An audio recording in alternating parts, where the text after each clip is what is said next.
Hi everyone. Today I'm going to be talking about using fashion as a tool towards a diversity embracing community.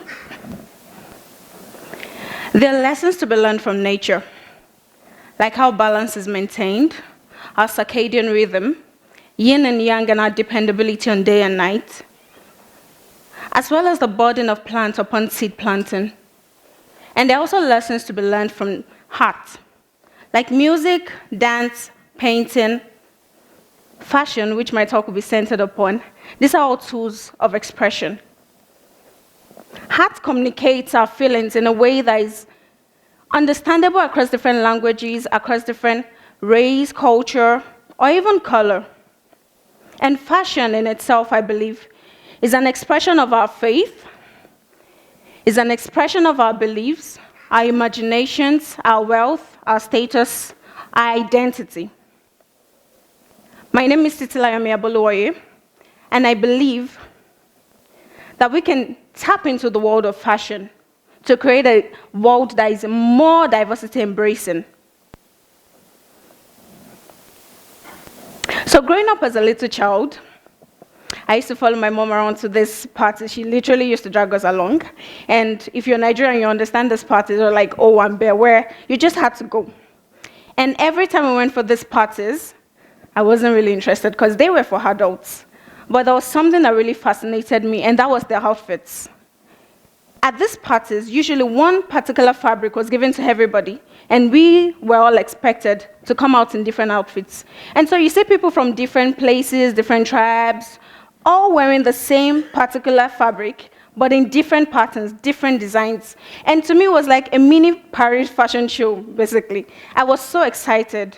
And this developed in me, like I battered a love for fashion, and I wanted to replicate that same feeling of fun, of love and togetherness that it gave me. And I started to view humans as metaphorical fashion pieces, of which the true beauty was not in the individual pieces, but in the totality of the sewn outfits. So fast forward to 2014, I started my own fashion label, and the thrill of being able to create and combine different African pieces with pieces from other cultures and other cultures was really exhilarating. It was like I could take the past, the present, and the future of these other countries and communities, bring them together and create really wonderful, colorful pieces that just gave me great joy. And so from this, I started to learn lessons, and these lessons have not just been valuable in my life, but also applicable in other facets that have nothing to do with fashion. You see, I began to see fashion as something that can be instrumental towards a charge for community growth, a charge for global peace, and at the same time, personal development. You see, it should be noted that fashion is not just about aesthetics. It's not just about glamour. It's not just about trying to look good. It's actually been used over the years as a tool for social change. So, for instance, how?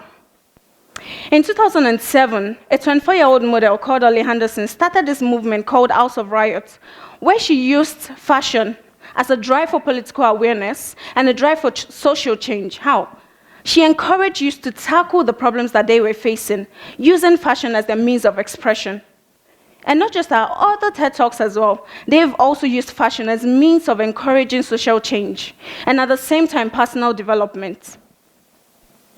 And so I believe that we can tap into the world of fashion and the mind of fashion creators in a bid to create a world that is warmer, that is friendly, peaceful, and embraces diversity, and at the same time, make our ambitions a reality. How? 4 steps. 1, embrace. 2nd, imbibe. 3rd, release. And 4th, actualize. 1st, embrace. We live in a world where body shaming and unattainable beauty standards are the center of attention. Everyone wants to look a certain way. But fashion is a tool of expression. It's a tool that we can use to own our uniqueness. So I'm telling you today, own your uniqueness. Do not use fashion to blend in, rather use it to stand out. For example, in the 1950s, when women were being oppressed, they were being forcefully taken as wives, Mary Quant decided to design the mini dress, which she used to voice her opinions against what was happening at that time. And not just that, we ourselves today, we can decide to stand out using fashion as a means of expression. We can express our uniqueness and what makes us different. State your ideas using your uniqueness, using fashion as a means to tell the other person that you matter. And when you start to embrace your uniqueness, you find it easy to realize that you start to embrace the other person's uniqueness as well, because when you accept yourself, it becomes easier for you to accept the next person. Second, imbibe. Absorb the culture of the other person.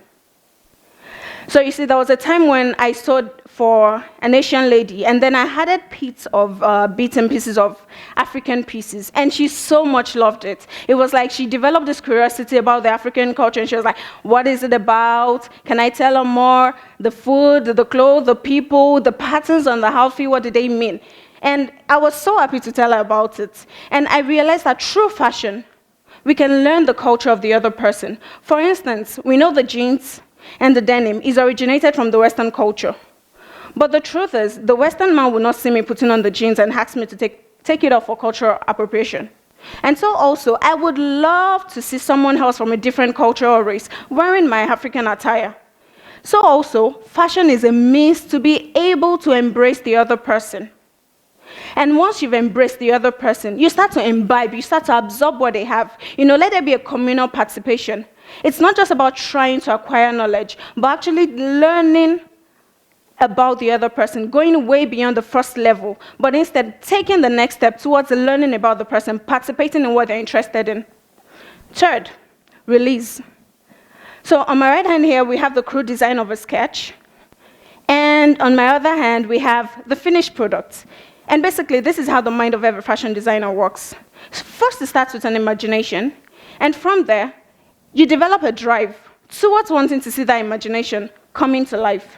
And so you put it down.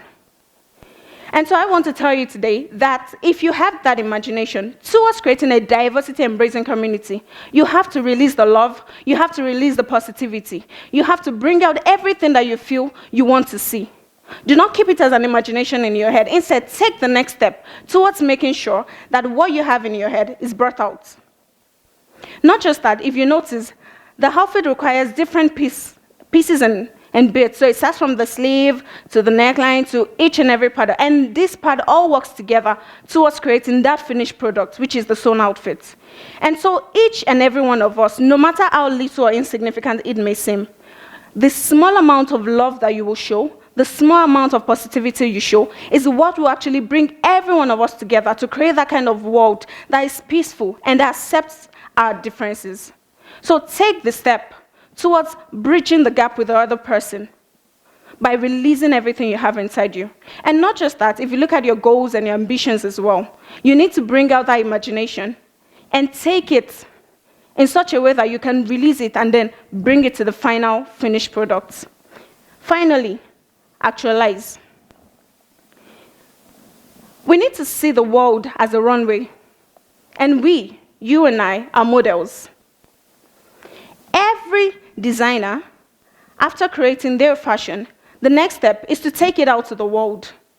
In living your lives, in your daily life, you need to understand that you need to contribute to the world with every little thing you have. In actualizing your dreams, in actualizing a diversity-embracing community, see yourselves as the light of the world. So no matter what you have inside of you, do not keep it to yourself. Take the bold step in actualizing that desire, which is seeing yourselves as models. As a model, you might fall on the runway. Pick yourself up, dust yourself up, and continue to go. Share every little thing you have inside of you towards creating that community that you desire. We need a world where we accept ourselves for who we are. We need a world where our colors do not matter. We need a world where each and every one of us see beyond the skin color or whatever it is that covers our faces. We need a world where we all accept ourselves. Let fashion be your means to express yourself, regardless of the risk of rejection or whatever it is that every other person might say. Why? Because every fashion creator goes through criticism at one point or the other. So go beyond the face of the criticism that you receive. Oh, they say, oh, you can't do that. No, you're not supposed to do that. Oh, no. Go beyond that. Dust that off and show the person more love. The person that says, oh, don't do that to me, don't talk to me. Maybe the person actually needs love. So show the person more love, show the person more positivity, till we get to that world that embraces diversity. And on that note, I'd like to say that finally, according to Pharrell Williams, an American songwriter and rapper and a fashion designer, he says fashion is a reflection of who you are. And so I'd like to tell you today, wear love, peace, and let the world reflect you. Thank you.